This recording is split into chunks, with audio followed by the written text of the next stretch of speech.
जय शिवराय. मित्रांनो, काल ॲक्च्युली काय झालेलं की संध्याकाळी माझे दोन शोज होते. एक मराठी आणि एक हिंदी. तर सकाळी तर शक्य नव्हतं स्वतःचा रिव्ह्यू देणं. अर्ली रिव्ह्यूज दिलेले मी काही, नो डाऊट. पण स्वतःचा जो रिव्ह्यू आहे, काल रात्री ऑलमोस्ट 12 नंतर फ्री झालेलो मी. मग तेव्हा कलेक्शन वगैरेचे व्हिडिओ, त्यामुळे मराठी रिव्ह्यू द्यायचा राहिला.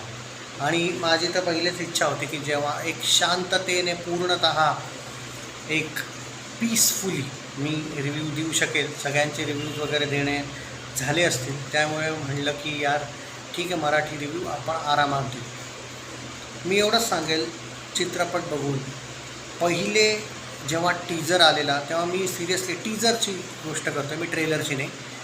तेव्हा मी एक्सपेक्टेशन नव्हते ठेवली जास्त. आणि सरप्रायझिंगली म्हणा, कारण मला तर बिलीव नव्हता, पण ज्या पद्धतीने रितेशने परफॉर्मन्स दिलेला आहे आणि स्पेशली जेनेलिया, नो वर्ड्स यार.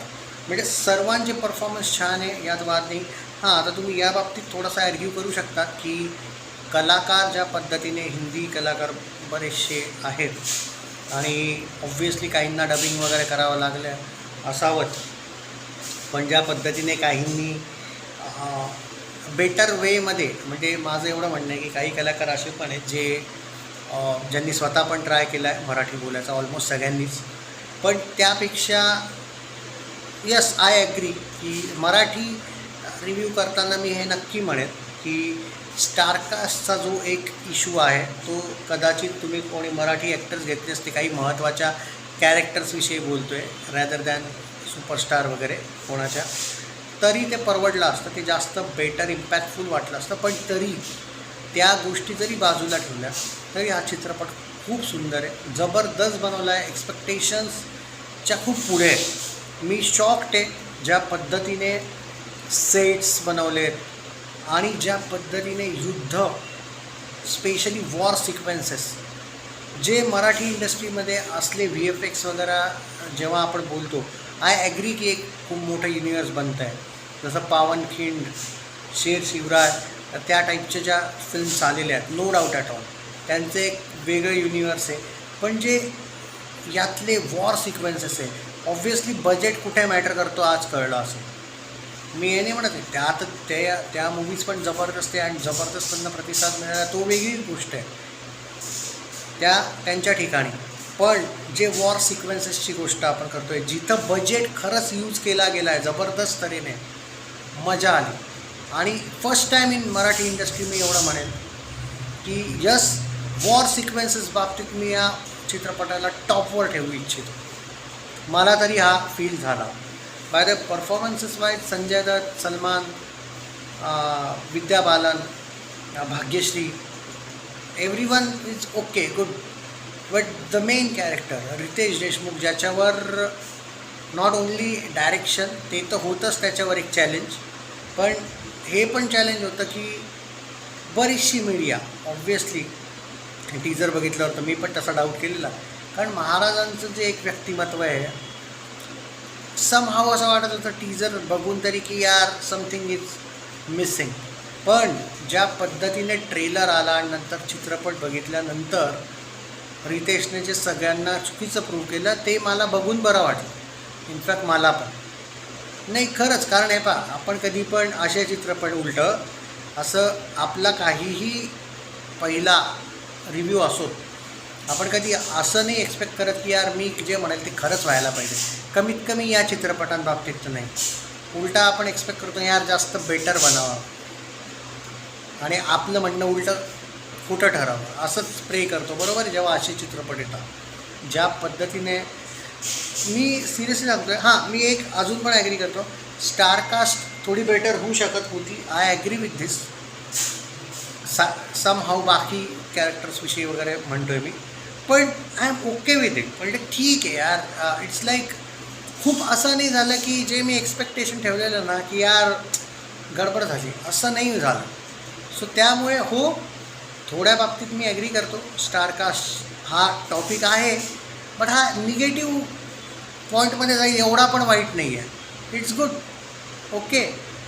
आणि सगळ्यांनी आपल्या तऱ्हेने यार खरंच जबरदस्त काम केलं आहे. म्हणजे असं नाही आहे की जरा घाईघाईत फिल्म बनवली नाही यार, टाईम घेतला आहे आणि लोकांना आवडलं आहे एक तऱ्हेने. आणि मी स्वतः पण हे ॲग्री करतो की बरेचसे असे लोक होते जे डाऊट करत होते. इनफॅक्ट फॅन क्लब्सवाले पण लोक थोडे बहुत, पण नाही यार म्हणजे हे चांगलं आलं की फक्त ॲक्टरनी, एका दिग्दर्शकाने पण, एका ॲक्टर प्लस डायरेक्टरने पण लोकांना समहाऊ चुकीचं प्रूव्ह करवलं. आय ॲग्री फ्लॉज आहे, पण फ्लॉज असे पण नाही आहे की खूप काही जास्त त्याविषयी. हां, म्युझिक जबरदस्त आहे, नो डाऊट, बी जी एम वगैरे. काही ॲर्ग्युमेंट करताय की म्युझिक थोडं बेटर हवं होतं वगैरे. नाही, थिएटरमध्ये गो विथ फ्लो होऊन जातं. म्हणजे तुम्ही बघाल तेव्हा तुम्हाला फील येईल, मजा येईल. आणि सिरियसली हा रोल चॅलेंजिंग आहे यात वाद नाही आहे, पण ज्या पद्धतीने त्या व्यक्तीने तो रोल ॲक्सेप्ट केला, आणि नुसतं ॲक्सेप्ट नाही करायचं आहे की बाबा हां मी करतो आहे तो रोल, झालं काम. त्याच्यासाठीची तयारी केली ती खूप वेगळी. कारण तुम्ही ओव्हरऑल जरी बघितलं रितेशचे फिल्म्स, आता मागच्याच वर्षी 1 मेला रेड 2 आली होती, पूर्ण डिफरंट होता त्याचा कॅरेक्टर. आता रिसेंटली हाऊसफुल 5 पण आली होती, तेही कॅरेक्टर वेगळं आहे. हा युनिक आहे यार. म्हणजे हा कॉमेडी फिल्मे पण करतो, इवन अंडर रेटेड आहे मी बोलेल काही बाबतीत. म्हणजे बॉलिवूडच्या बाबतीत तर मी सिरियसली सांगेल की याला हे लोक मल्टी स्टार फिल्ममध्ये वगैरे घेता, फिल्म ब्लॉकबस्टर वगैरे पण कधी कधी होऊन गेली तरी याला ते क्रेडिट नाही मिळत. तर हे होतं आहे याच्यासोबत, आता काय करणार, ती गोष्ट वेगळी आहे, पण ही फॅक्ट आहे.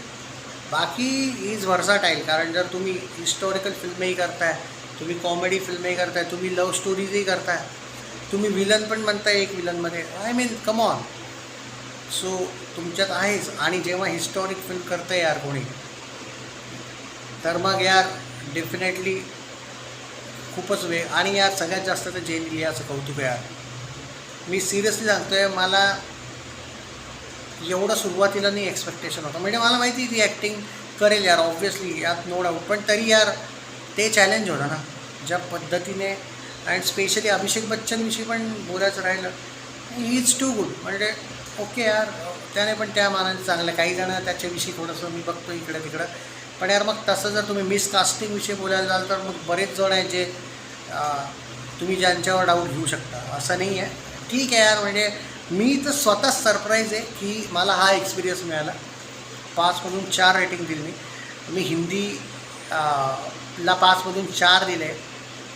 मी मराठी याला स्टारकास्टमुळे आणि डायलॉग्स वगैरे बाबतीत मी 3.5 देणार होतो.